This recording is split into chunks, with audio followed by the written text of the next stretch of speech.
Hello friends, welcome to our channel Suguna kitchen. இன்றைக்கி நாம் பார்க்க போகிறது சப்பாத்தி, ரைஸு, இட்லி, தோசைக்கு ஆப்டடான சிக்கன் தொக்கு தான் நம்ம பார்க்க போகிறோம். இது ரொம்பவே நல்லா டேஸ்டியாக இருக்கும், செஞ்சு பாருங்கள். இதுக்கு கூட இன்க்ரீடியன்ட்ஸ் கொடுத்துருக்கேன், அதை நீங்கள் ட்ரை ரோஸ்ட் பண்ணி எடுத்துக்கோங்க.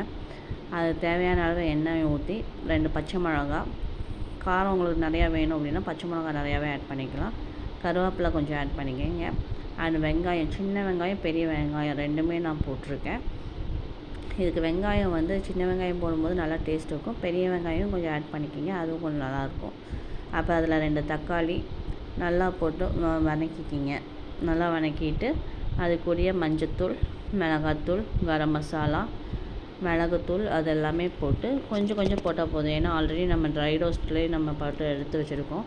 நான் அதில் கம்மியாக தான் போட்டிருக்கேன். ஸோ இதில் கொஞ்சம் எக்ஸ்ட்ரா நான் போட்டுக்கிறேன். பவுடர்ஸ் கொஞ்சம் எக்ஸ்ட்ரா போட்டிருக்கிறேன், அவ்வளோதான். இல்லை நீங்கள் எனக்கு அந்த பவுடர் வேணாம், நான் அதேவே போதும் அப்படின்னா அதுவே நீங்கள் போட்டிக்கலாம், ஒன்றும் பிரச்சனையே இல்லை. போட்டு நல்லா உப்பும் கொஞ்சம் ஆட் பண்ணிவிட்டு தக்காளி மேஷ்ட் ஆகிற வரைக்கும் நல்லா வதக்கிக்கிங்க. வதக்கிட்டு அது கூடயே சிக்கன் ஆட் பண்ணிக்கிங்க. சிக்கன் அந்த தண்ணி, அதில் இருக்கிற தண்ணியே போதும். எக்ஸ்ட்ரா நீங்கள் தண்ணி ஊற்ற வேண்டாம். இந்த தண்ணியை நல்லா சுண்டுற அளவுக்கு நீங்கள் கிளறி விட்டுட்டு அதுக்கப்புறம் வேணால் நம்ம வேணும்னா சிக்கன் வேகலைன்னா தண்ணி ஊற்றிக்கலாம். நல்லா போட்டு பரட்டி விட்ருங்க. நல்லா பரட்டி கொஞ்சம் நேரம் வேக வச்சுங்க. அதே தண்ணி நிறையா வெளியே வர ஆரம்பிச்சிடும். இது தேவையான அளவு உப்பு நீங்கள் ஆட் பண்ணிக்கிங்க. நான் அது கொஞ்சம் தான் ஆட் பண்ணியிருந்தேன், இப்போ மறுபடியும் ஆட் பண்ணிக்குவேன். அது கூட நம்ம அரைச்சி வச்சுருந்த பவுடர்ஸ் அதையும் மிக்ஸ் பண்ணிக்கிங்க. தேவையான அளவு போட்டால் போதும். நான் அது 3 ஸ்பூன் பக்கம் போட்டிருக்கேன், போதும். அது நல்லா போட்டு கிளறி விட்டு நல்லா வேக வச்சு அந்த தண்ணி சுண்டுற அளவுக்கு இது பண்ணிக்கிங்க. இது கூட கொஞ்சோண்டு தயிரும் இஞ்சி பூண்டு பேஸ்ட்டும் ஆட் பண்ணிக்கிங்க. நான் இஞ்சி பூண்டு பேஸ்ட்டு அப்ளை போடல, ஸோ இப்போ போட்டு நான் வதக்கி எடுத்துக்கிறேன். நல்லா வதக்கி எடுத்துகிட்டு நல்லா வேக வச்சு எடுத்திங்கன்னா நம்மளோட சிக்கன் தொக்கு ரெடி ஆயிடுச்சு.